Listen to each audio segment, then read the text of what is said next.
Hi guys! Welcome to Jekotech TV! Smile ka muna dyan! Okay guys, let's go!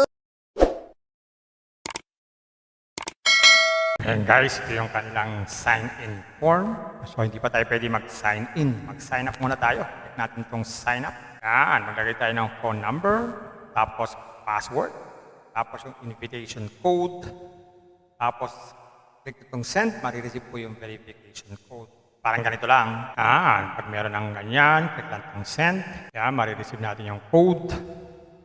Ayan, na-receive natin ang code. Click natin sign up. Ayan, congratulations. Pag-register na tayo. Ayan, tapos mag-sign in tayo. Ayan, click natin log in now. Tapos ito, maglalagay tayo ng trade password. Yung trade password, usually 6 numbers lang. Pero depende po yan sa inyo. Pero click naman tong send muna. Tapos marireceive po yung code, yung verification code. Tsaka tayo maglagay ng trade password. Ayan, tapos click lang po tong update trade password. Papag-aralan natin kung anong klaseng application to. So lalabas tong mga step-step. Click lang itong next step, and then I know. Yan. So dito bumubungad nga ang mga iba't ibang investment. So dito nga bumubungad ang sari-saring investment. May tatlong klase: stable, welfare, activity. Activity, wala pa. Available. So ang available lang ay stable at saka welfare. Sa stable, ang pinakamalit na investment ay 320 pesos. Nakikita raw ito ng 96 pesos every day sa loob ng 45 days. Meron din namang 820, 262 naman po, 0.40. Ang everyday kita niyan, 45 days din. Meron din naman 2320, ang everyday na ay 788.8 in 45 days at marami pang iba. Sa welfare, ang pinakamalit na investment ay 320. Nakikita raw ito ng 160 every day. So, sipin 2 days, bawi na tayo. Pero 5 days lang to. Kaya ang total revenue niyan ay 800. Susunod naman dito ay 1.6 na. May 1,000 to 40 ang everyday. So, ang total ng income nito ay 3,120. Susunod ay 40. 3 days yan. 3,010 ang everyday. 9,030 ang total income at marami pang iba. So, papasin nyo dito sa welfare, maiksing panahon lang. Kagaya itong una, 5 days. Yung sumunod, may 3 days na lang po. Okay? Pero ito po ang sistema dito sa ganitong mga application. Tandaan nyo po ito at pakinggan nyo po. Baka po tayo ay magtaka pag tayo ay nag-invest sa ganitong application. Dito sa stable, tandaan po natin, ang laki po ng kita niyan. Namuhunan tayo ng 320, kita tayo ng 4320 sa loob ng 45 days. At 96 po ang everyday niyan. Pero yung 96 everyday niyan, hindi natin pwedeng withdrawin. Tandaan po natin itong 96 na everyday, hindi natin pwedeng withdrawin everyday. So mag-aantay po tayo ng 45 days para ma-withdraw po natin itong buong 4320. So yan po yun, no? Pero sa welfare, mawi-withdraw po natin yung everyday na kita niyan. Kaya nitong 320, 160 ang everyday. So everyday, mawi-withdraw natin yung 160 in 5 days. Kaya lang, ito, tandaan nyo ito. Ito yung nasabi ko laging kaya lang. Okay? So dapat pakinggan nyo po ito. Kaya lang, hindi tayo pwede makapag-invest sa welfare pag wala tayong investment sa stable. Yan. So pag meron tayong investment sa stable, yan, bonds 1, ang katumbas niyan ay dito lang sa private wealth A. Hindi pwede tayo mag-invest dito sa private wealth B. So tapat-tapat po yan, no? Kung ang stable natin ay 1, ang katapat niyan ay private wealth A. Pero kung ang stable natin ay bonds 2, ang katapat naman yan ay private wealth B. Yan. So, pagkaralan natin itong una para mabilis natin mapag-isipan. So, kung meron tayong stable na 320, hindi natin pwede withdrawin ang everyday nakita niyan. Tapos, mag-invest pa tayo dito sa welfare ng 320. So, ang ating total investment ay 640. Sa loob ng 5 days, mababawi naman natin yan dahil meron tayong 160 everyday. Magkakaroon tayo ng total income na 800 pesos. Pagkatapos niyan, aantay natin yung ating kita dito sa stable. Ngayon, kung stable lang gusto natin, pwede naman.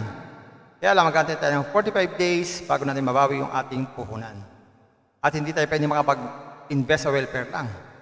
Okay? Sa welfare, hindi tayo pwede makapag-invest ng welfare lang. Kailangan stable and welfare meron tayo. Pero sa stable, pwede tayo mag-invest. Kaya lang, mag-aantay tayo ng maturity. So, yun po yung sistema ng ganitong mga application. So, pinapaliwanag ko po maigi para po kayo ay hindi magtanong pag kayo po ay nalilito na. Okay? Nagtataka na po tayo. So para tayo makapag-invest dito, check natin dito sa account. So kailangan po natin mag-recharge dito. Ito yung kanilang mga amount, quick amount. So pwede tayong mamili dito, 1K. Tapos click natin itong recharge now. Yan, jumping in progress. So mapupunta tayo sa GCash. Via GCash pala to. So click natin itong number para mapaglagay tayo ng number. Yan, may number na po tayo. Tapos click natin next. Yan, i-scan natin itong QR code. Magta-transfer ng fund. Pag nag-reflect na sa ating account, pwede na tayong mag-invest. Ngayon, check natin ang withdrawal. So withdrawal, bago mag-withdraw, click lang itong card bag. Yan, maglagay ng add bank. So, ilagay tayo ng bank. GCash lang available dito. Lagay tayo ng GCash name, tsaka GCash number. Yan, tapos click lang itong add bank card. Yan, so ang minimum withdrawal pala dito ay 100. So every 100, pag meron tayong 100, lagay lang dito 100. Tapos trade password, tapos pili tayo ng bank. Yan, pili natin yung bank natin. Tapos lagay tayo ng trade password. Ganito, halimbawa 100. Yan. Yan. Pag okay na ganyan, click lang itong apply withdrawal. Ang kanilang withdrawal ay 930 to 6. At ang single withdrawal ay 100 to 45K. At pwede lang tayo mag-withdraw isang beses lang, isang araw. So meron sila ditong help center. Pwede tayong humingi ng tulong pag tayo namumblema na. At download ng application para mabilis daw tayo makapag-login. At Telegram, pwede tayong sumali sa Telegram group para tayo makapagkwentuhan na lang sa mga naririto. At pwede mag-check tayo ng mga balance natin at rewards. Yan, pag nakasali tayo sa Telegram group, may mga code dyan. Click lang tong setting. Tapos mag-log out na lang pag ayaw nyo sa application na to. So tandaan nyo lagi. Okay? Itong mga application na ganito, yung mga application na ganito ay hindi to panghabang buhay. Tandaan po natin. No? Hindi to forever. Dapat maging matalino. Pag-aralan nyo muna mabuti bago kayo maglabas ng pera. Huwag labas ng pera. Paglabas ng pera ay ibig sabihin, ando na yung risk.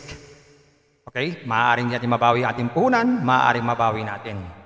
So kaya kailangan pag-aralan muna ang mga application bago mag-invest. Huwag invest ng invest agad. Pag-aralan mo muna mabuti.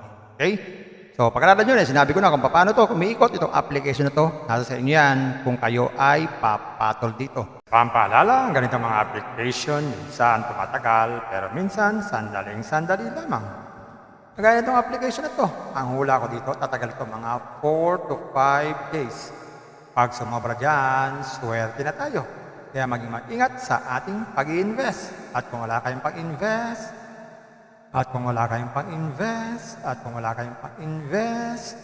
kung may free, sa free na lang muna tayo. Kung may free, sa free na lang muna tayo. At sa pampaalala, ang ganito mga application, minsan tumatagal, pero minsan sandaling-sandali lamang.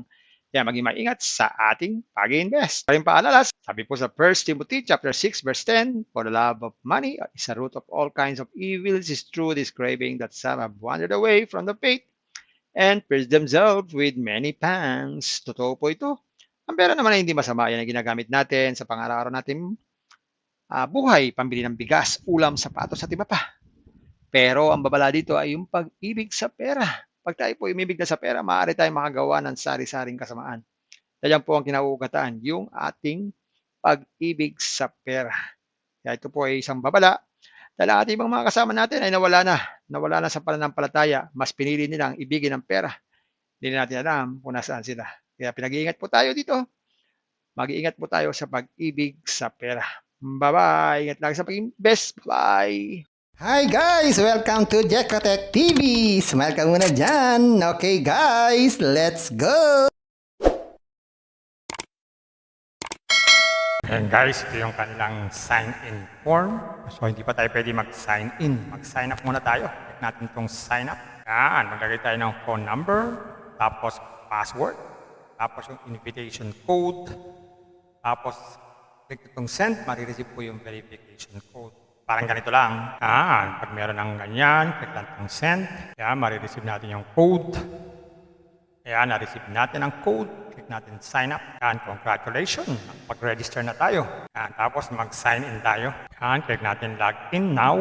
Tapos ito, maglalagay tayo ng trade password. Yung trade password usually 6 numbers lang, pero depende po yan sa inyo.